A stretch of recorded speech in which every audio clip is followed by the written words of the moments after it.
Lagi nangis di atap, cowok ini ngotot mau lompat cuma gara-gara nggak terima pacarnya selingkuh. Si cewek malah bukannya nenangin, tapi makin manas-manasin. Bilang dia cuma ngajarin teman kerjanya bahasa Inggris, tapi kata-katanya makin nyakitin, sampai bikin cowoknya makin nekat. Tim pemadam datang, dan si komandan nyuruh anak baru buat naik nyelamatin. Masalahnya, kemarin si anak baru gagal nyelamatin seorang pria, dan dia masih agak trauma. Tapi dia tetap pakai alat dan naik. Sementara itu, komandan dekati si cewek, bukan buat mediasi, tapi nyari kebenaran. Dia bilang kalau cowok itu bener-bener mau lompat udah dari tadi. Dia cuma pengen si cewek ngaku aja. Di saat semua fokus ke drama pasangan ini, ternyata misi utama komandan cuma buat beli waktu. Dan bener aja, si anak baru tiba-tiba muncul dari depan. Terus dia tendang cowok itu masuk ke dalam. Luka mungkin, tapi setidaknya nyawanya selamat. Tapi parahnya, cewek ini malah gak peduli cowoknya kenapa-napa.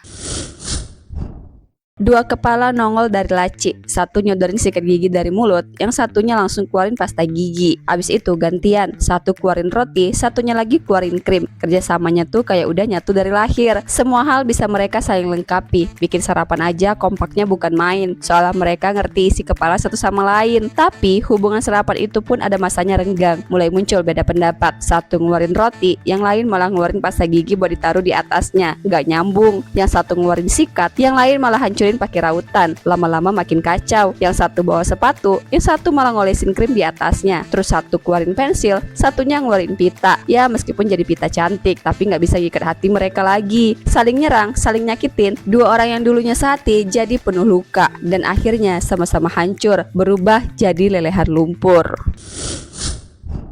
Awalnya cuma nemu telur berjamur. Anak kecil ini penasaran banget. Pakai golok, dia pelan-pelan ngetok-ngetok cangkangnya. Tiba-tiba dari dalam telur malah keluar cairan merah kebiruan. Karena makin kepo, dia cepetin ngebuka telurnya. Tapi pas hampir kebuka semua, ibunya manggil buat makan. Yang bikin merinding, telur itu sempat gerak sendiri. Abis makan, dia balik.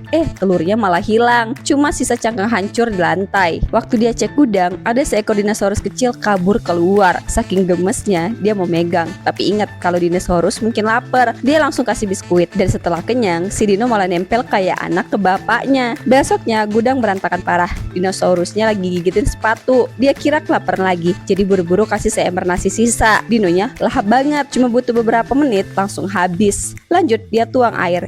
Dinosaurusnya malah happy main air. Tapi ngerinya, dalam sehari dino ini udah gede banget. Karena rumah udah gak muat, akhirnya dia ngelepasin dinosaurus itu ke danau biar bisa hidup bebas.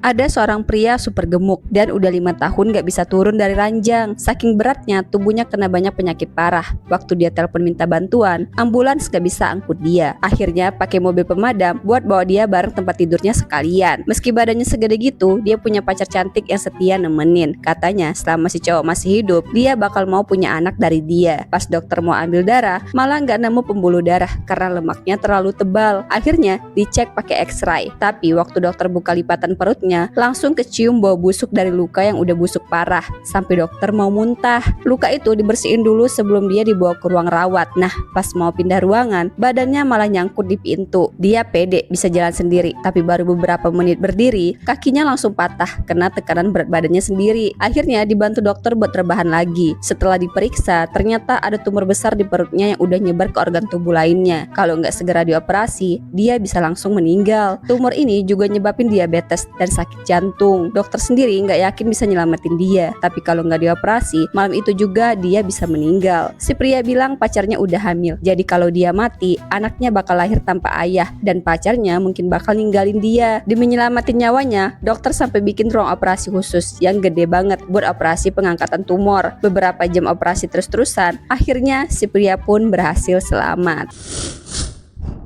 Ada seorang wanita yang penasaran dan iseng ngejilat tiang listrik di musim dingin. Ternyata dia nggak bisa narik lidahnya lagi. Semakin dia coba, semakin sakit dan dia nggak bisa teriak karena takut makin parah. Wanita ini panik banget dan mulai berusaha lepasin lidahnya dengan berbagai cara. Mulai dari narik pakai tangan sampai pakai pisau. Tapi nggak ada yang berhasil. Terus mau dia coba pakai kapak. Walau awalnya dia ragu, tapi akhirnya dia nekat. Pas lidahnya kepotong, dia kaget karena masih ada potongan lidah yang nempel di tiang listrik. Tiba-tiba seorang pria liar datang datang dan ngingetin wanita itu untuk gak gejilat benda logam di musim dingin. Ternyata sebelumnya dia pergi ke atas loteng dan nemuin lemari. Pas dia buka, keluar banyak barang-barang yang akhirnya nimpa badan dia. Terus seorang wanita tanpa busana muncul dari dalam. Dia kaget tapi juga penasaran. Dia pun masuk ke lemari.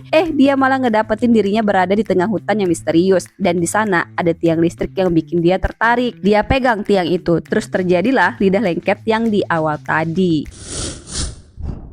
Ada orang yang badannya penuh lumpur. Aneh banget karena setiap dia ngelupasin lumpur dari badannya, lukanya sembuh sendiri. Tapi jejak kakinya selalu ninggalin tanah. Dia penasaran, coba bersihin tanahnya. Malah makin banyak. Terus dia kepikiran, andaikan ada sarung tangan sama kain pel. Bener aja, tiba-tiba muncul kotak dari dinding. Isinya beneran ada. Dia langsung mulai bersihin lantai sambil jalan mundur, biar jejaknya hilang. Tapi tiap kali dia maju lagi, tanahnya muncul lagi. Akhirnya dia berdiri di atas kain pel supaya lantai tetap bersih. Tapi itu bikin dia nggak bisa bebas gerak. Dia mikir lagi, andaikan ada baju sama sepatu. Tiba-tiba muncul lagi kotak. Dia buru-buru ke sana, tapi pas jalan jatuh, lantainya kotor lagi. Dia pakai baju dan sepatu, tapi pas pakai celana malah kesandung, jatuh, air ember tumpah, lantai tambah kotor. Dia jadi frustasi, udah capek-capek bersihin, kenapa tetap kotor? Dia mulai nyakitin diri sendiri, ngelupasin lumpur di tubuhnya, tapi malah sembuh makin cepet. Lumpur itu kayak nggak ada habisnya. Akhirnya dia duduk, ambil lumpur dari kepalanya, dibuletin dan dilempar ke tembok sampai temboknya jebol. Di baliknya dia lihat orang lain yang juga dari lumpur, tapi orang itu lagi bikin ruangan indah dari lumpurnya sendiri. Pesan moralnya, semua orang punya lumpur alias kekurangan, tapi daripada nyoba ngilangin, mending ubah kekurangan itu jadi sesuatu yang indah.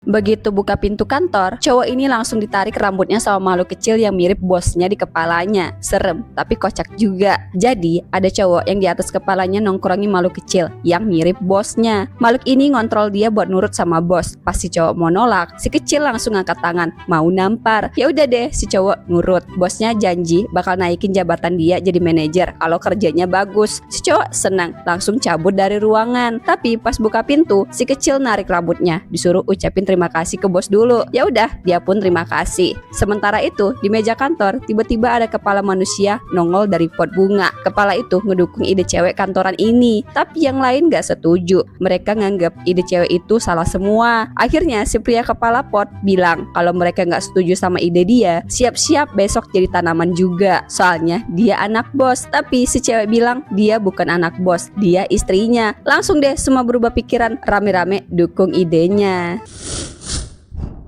Baru nyolong, maling ini malah kejebak di atap rumah seorang kakek-kakek. Si kakek nelpon polisi, tapi anehnya polisi sama pemadam cuma nontonin doang dari jauh sambil negosiasi kayak nangkep penjahat gede. Ternyata di hukum Amerika, kalau maling bawa pistol tapi belum nembak, dia nggak bisa langsung ditangkap. Kakek makin stres, maling juga galau. Baru pertama kali nyolong, langsung drama segede ini. Negosiasi ngalur ngidul, sejam lewat, maling ogah turun. Polisi, pemadam sampai wartawan akhirnya main kartu nungguin. Pas lapar, si maling minta dibeliin makanan. Kakek ngamuk, kok maling malah dimanjain. Tapi pesanan tetap diantar. Malah polisi nawarin kakek mau sekalian mesen. 3 jam lewat, pemadam malah jadian sama wartawan. Polisi ngobrol santai sama rekan. 5 jam berlalu, maling santai ngopi di atap sambil muter-muter. Akhirnya kakek capek, bawa tangga ke belakang, terus dorong si maling dari atap. Untung malingnya selamat. Polisi buru-buru tangkap. Semua akhirnya lega bisa pulang, dan si kakek pun langsung ngusir semua dari rumahnya.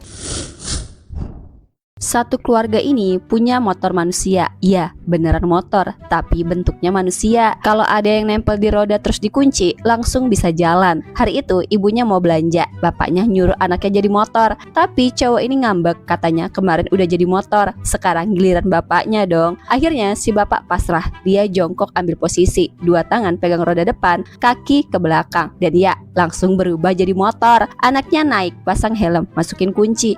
Kagak nyala dong. Coba lagi, tetap zong. Ternyata bapaknya belum lunasin cicilan jadi motor. Mau ganti motor baru, ya harus bayar DP lagi dong. Akhirnya si cowok coba nyalain lagi. Dari belakang keluar asap kuning. Ibunya langsung tutup hidung. Anaknya nengok. Ternyata celana si bapak agak kekuningan. Dua-duanya langsung mual dan gak jadi berangkat deh.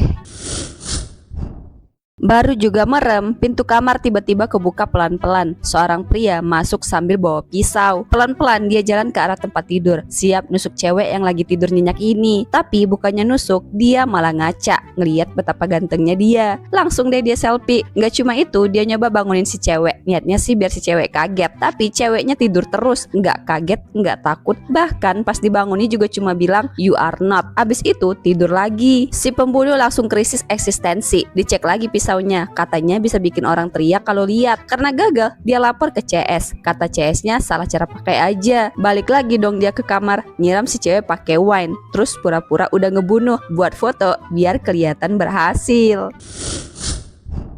Pas anak wanita ini ribut minta permen, si wanita lagi nelpon suaminya yang kerja sebagai pilot dan sering gak bisa pulang. Tapi tiba-tiba anaknya lihat ayahnya di luar, padahal harusnya lagi dinas. Si wanita pun ngeliat, beneran itu suaminya. Tapi bareng wanita lain yang juga manggil dia suami. Si pria langsung panik dan kabur.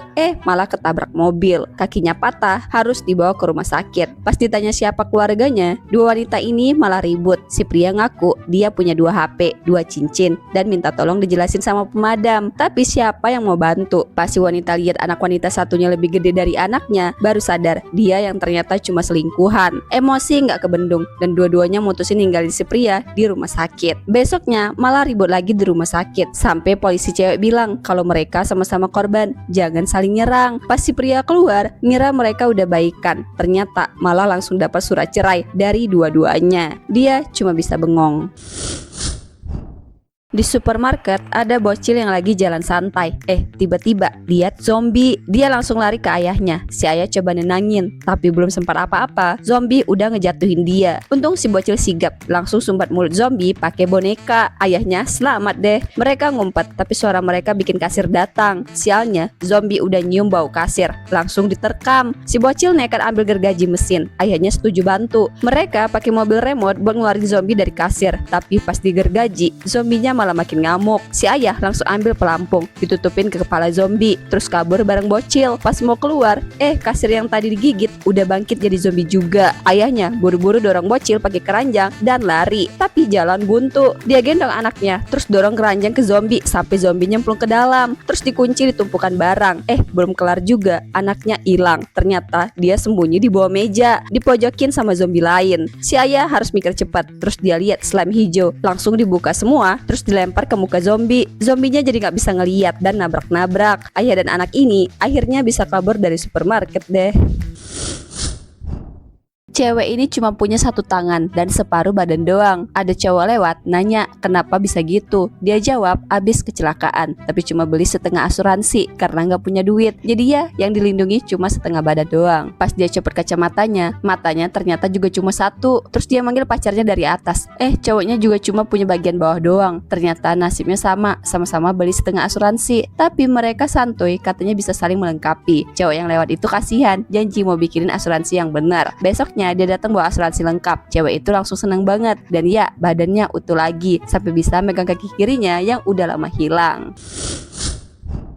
Di tengah kota yang lagi heboh karena wabah, semua karyawan kerja dari rumah. Pas video meeting, ada cewek kebelet pipis, buru-buru ke toilet bawa HP, tapi lupa matiin kamera. Di depan semua bos dan teman sekantor, dia malah buka celana, live tanpa sadar. Temen ceweknya langsung panik, teriak-teriak. Sampai akhirnya si cewek sadar, HP sampai jatuh, celana juga belum dipakai lagi. Suasana makin kacau, cowok-cowok sekantor malah heboh teriak seneng. Belum kelar, ada cowok gendut saking hebohnya ketelan sandwich dan keselak. Dia sampai nabrak-nabrakin perut ke kursi. Tapi semua orang ngira dia lagi olahraga. Baru pas dia pingsan, orang-orang sadar ada yang salah. Buru-buru mereka telepon darurat. Nggak lama pemadam kebakaran datang. Dengan tenaga super, diangkat si gendut terus lakuin Hamlet. Akhirnya sandwich muncrat keluar. Abis itu pemadam mau ngabarin kalau semua aman. Malah lupa nyalain mic. Teman sekantor baru ingetin. Baru deh ngomong beneran kalau dia udah selamat. Ada cowok yang nyari kunci karena hilang entah di mana. Untungnya ada pelacak. Pas dia aktifin, suaranya nyangkut di sela-sela sofa. Dia coba masukin tangan, tapi makin masuk, makin dalam. Sampai akhirnya dia sendiri ikut kesedot ke dalam sofa. Di dalamnya bukan cuma gelap, tapi kayak ada dunia lain. Ada jurang dan dinding penuh koin bekas yang udah gak laku. Cowok ini sempat kepikiran mau ambil buat beli mobil. Terus tiba-tiba dia jatuh. Dia buka HP-nya, lihat kuncinya di dekat situ dan mulai ngikutin pelacak. Gak lama dia nemu nemu lubang lagi di sela sofa lain. Dia coba masukin tangan, malah tembus ke hutan. Tangannya nyentuh sesuatu yang empuk kayak jamur. Akhirnya dia nemu juga kuncinya, terus berhasil keluar dari sofa itu. Cowok ini tidur nyantai pakai borgol biar nggak jalan-jalan pas mimpi. Bangun-bangun malah udah di tengah jalan, hampir ketabrak mobil. Cowok ini awalnya curiga, kenapa tiap tidur selalu pindah tempat. Dia pasang CCTV di kamarnya, terus tidur lagi. Pas bangun udah di dapur. Lihat rekaman, ternyata dia sleepwalking. Besoknya bangun-bangun udah di atas atap, lengkap bawa selimut dan naik tangga sendiri. Nggak habis pikir, akhirnya dia kunci pintu, buang kuncinya keluar jendela, terus borgol diri ke lampu. Harusnya aman dong, tapi pas buka mata, lagi-lagi dia udah di jalanan. Pulang ke rumah, ternyata dia nabrak pintunya sampai jebol. Terakhir, dia minum obat tidur, perbaiki pintu, dan berharap bisa tidur nyenyak. Tapi bangunnya malah di kutub utara, tidur di tengah salju.